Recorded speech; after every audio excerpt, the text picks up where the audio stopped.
Welcome back to the Manly Saints Project, by me, Hugh Hunter. We live in a world that struggles to understand the virtues of manliness. Our culture doesn't provide young men, or any men for that matter, with a lot of positive male role models. When I became a Catholic, I wanted to show how the saints could be manly role models for us. My weekly exploration of manly saints became the Manly Saints Project. If you enjoy my work, please consider signing up and supporting me on Substack, or click the links in the show notes to buy me a beer. Now, let's meet this week's Manly Saint.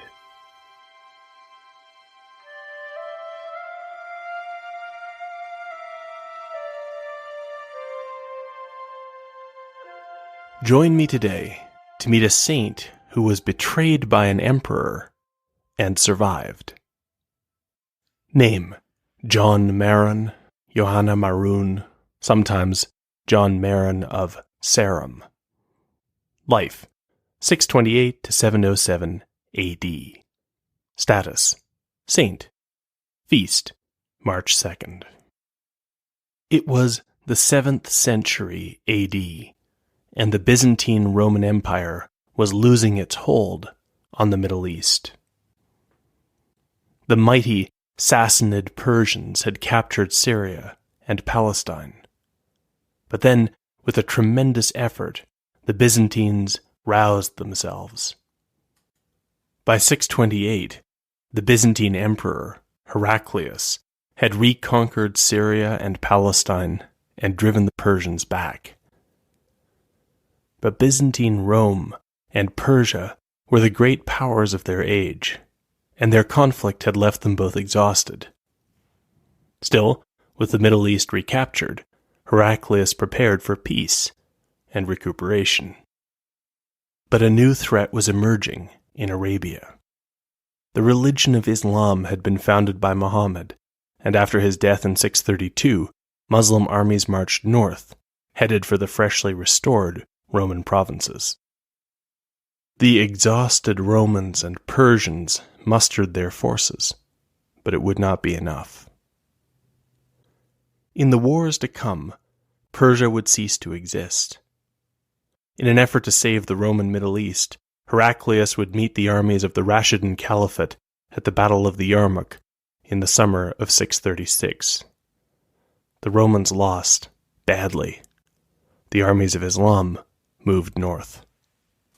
The hardest hit area was the Middle East itself.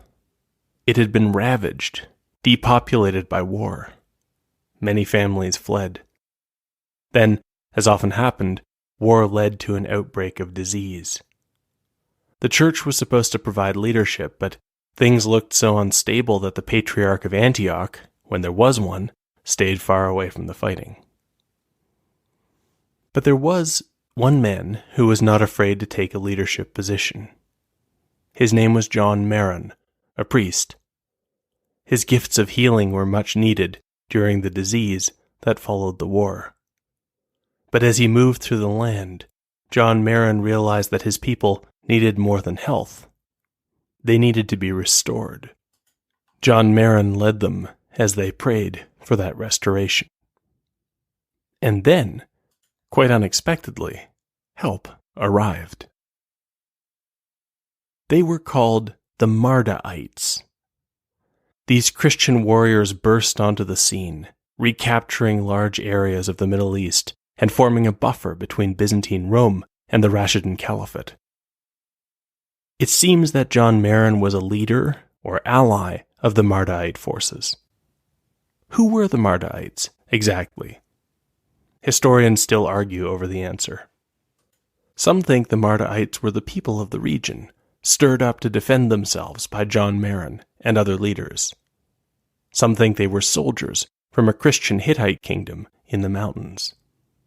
Others have suggested that the Mardaites were an outside force sent by the Emperor of Byzantium. In a way, the more interesting question is not where the Mardaites came from, but what they became after they swept into history. Their conquest was so ferocious that the Caliph asked the Byzantine emperor to make them stop, offering payment, 3,000 dinars yearly, 50 fine Arabian horses, and 8,000 Byzantine prisoners released as a show of goodwill. The emperor agreed. And so the land stabilized. The Mardaites settled into the territory they had regained. Probably many of them started families and integrated into the community if they were not already part of it. John Maron, already a spiritual leader, became a bishop. It seemed that John Maron and his allies had finally achieved security and peace. But the next threat to the people of Bishop John Maron, when it arrived, would come from within: betrayal. To understand the world that John Maron was trying to build, you have to know about another man, another saint, who shared his name. Almost 300 years earlier, the first John Maron had come to a fallen pagan temple on the top of a hill in the north of modern Syria. He had set himself up as a hermit, alone in the wilderness.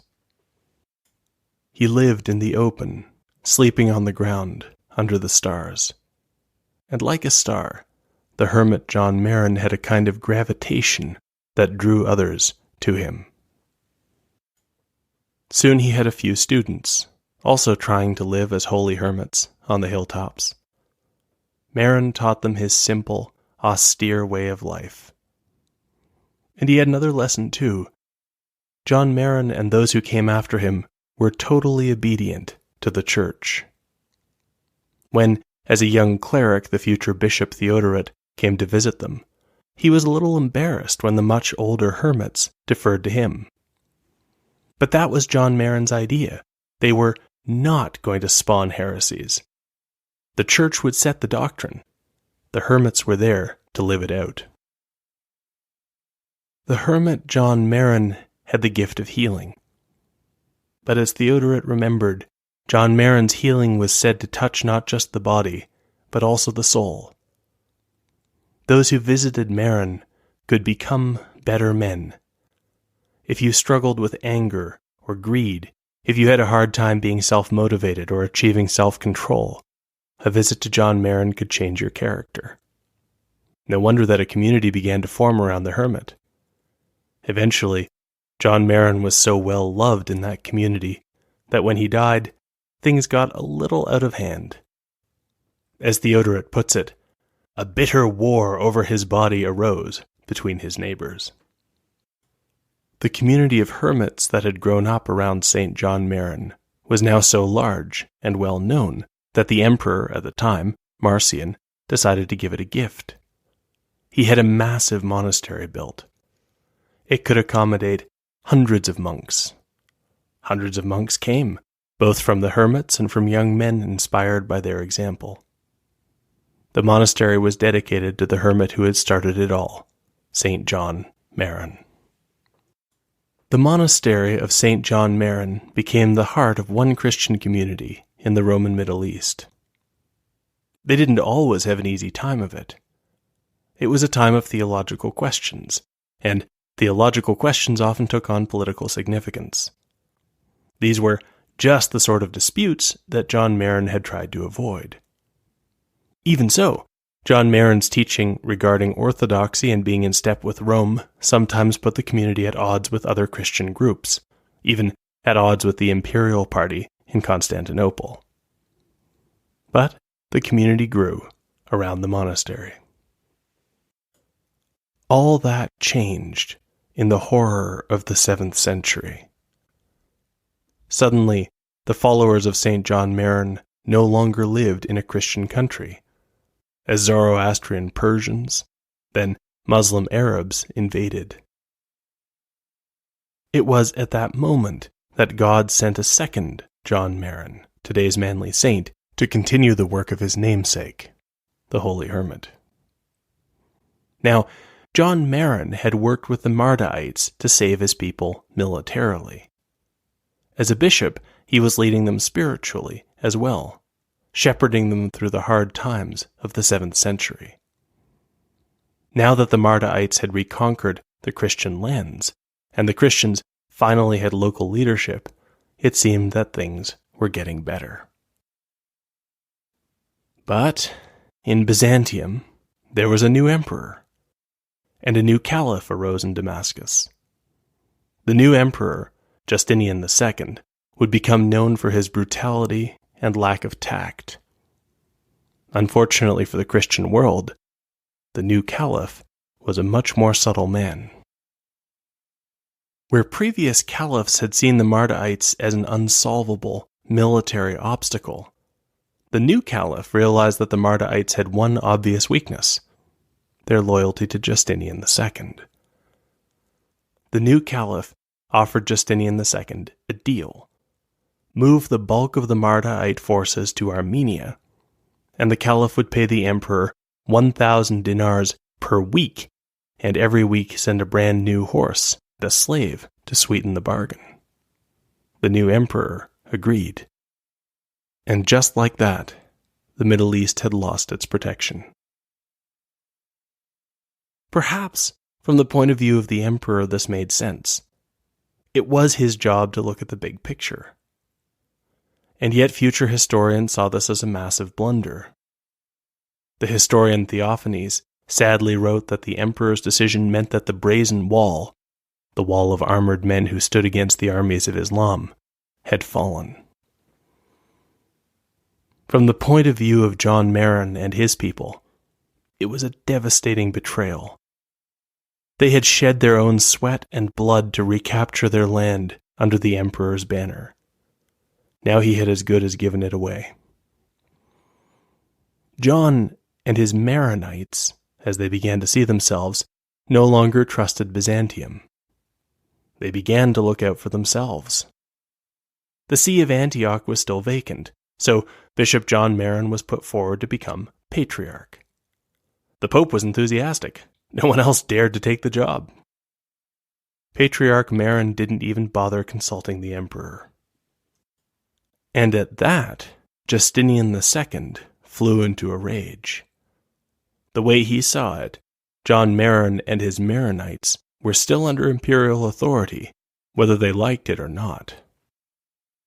They were too powerful, too comfortable. Something needed to be done. And so the emperor dispatched an army to remind the unruly Maronites of whom they served. The army struck at the heart of the Maronites, the monastery of Saint John Maron. It was a bloodbath. As it happened, however, Patriarch John Maron was not at the monastery. He heard about the massacre and took refuge in a fortress high in the mountains of Lebanon. As the reports of devastation rolled in, John Maron took stock. It seemed that Justinian II wasn't content to just betray John Maron and the Maronites. The emperor intended to destroy them completely. But who would stand against him? Most of the Mardaites were gone, transferred to Armenia. To the north was Byzantium. To the south was the Caliphate. John Maron gradually realized that no one else was going to help his people. If he did nothing, this would be the end, and the Maronites would go into the night. And so, from the mountains, Patriarch John Maron put out the call for men. I have to imagine he wondered whether anyone would heed it, or whether the story of his people had already come to an end. But as time passed, soldiers began to come. First, just a few. Then, the remnants of the Mardaites arrived. Then, soldiers began to flow in from Syria. They all understood that this was their last chance for a future. When John Maron led them down from the mountains, there were tens of thousands. the army of John Maron met the Byzantine forces in 694. The Maronites were fighting for their home and their future. The Byzantines were crushed, defeated so completely that both their commanders were killed during the rout. There would be no more armies from Byzantium. Justinian II, the betrayer, only had one more year on the throne before he was toppled and mutilated by an angry mob. The exhausted, war-torn area of modern Lebanon now belonged to John Maron and his Maronites. It was time to rebuild. One of John Maron's first actions was to rebuild the monastery of Saint John Maron. He brought the skull of his namesake, the great hermit, to a new monastery in Kfar Hai, in the northwest of modern Lebanon. And he began to lead his people, the Maronites, into a new relationship with the Muslim world. For the war and the bloodshed had one unexpected consequence. As far as the caliphs of the now dominant Umayyad dynasty were concerned, John Maron's betrayal and then battle with the emperor proved beyond a doubt that the Maronites were not in league with Byzantium. That meant that a separate peace was possible. This was the peace that John Maron began to forge. And it is the peace the Maronites have carried on, deep inside the Islamic world, up to the present day. How? The Lebanese historian Kamal Salibi puts it this way: among the Christians of the Islamic world, the Maronites have been politically the most successful. There were frictions and persecutions, but for the most part, the Maronites were left alone. To understand the Maronites historically, says Salibi, it would be best to think of them as being basically a tribe. They were alone, with no one but God to rely on. They acted accordingly, making pragmatic arrangements with power, but always defending their own interests. The Maronites did not cause trouble, but they did not try to assimilate either. Soon, the Maronites had established good relations with the ruling Umayyad dynasty. Umayyad caliphs often vacationed in their monasteries, or had their children's weddings there. Long after the Umayyads were just a memory, the Maronites went on, deep inside Islamic territory, often almost invisible to the wider Christian world. Only scraps of news got out, including some that mistakenly accused the Maronites of embracing heresy. But when the Crusaders arrived in the Holy Land, they found the Maronites orthodox. The Crusader historian William of Tyre was confused to find the Maronites were not the heretics he had been led to believe. He reconciled his sources with his personal experience of the Maronites by positing that when the Crusaders arrived, the Maronites had miraculously returned to orthodoxy en masse. When the Crusaders arrived, the Maronites supported them. Afterwards, as the Crusader kingdoms fell, the Maronites continued to maintain their independence. It's a tribute to Maronite realpolitik that there were no repercussions for their participation in the Crusader kingdoms. The Maronites had become worthy of the legacy of Saint John Maron, a manly saint who showed his people how they could remain faithful Catholics in the face of disaster, war, disease, betrayal, and finally, life as a minority in an enemy land. Saint John Maron showed his people that none of these things, no, not even the gates of hell, would prevail against them.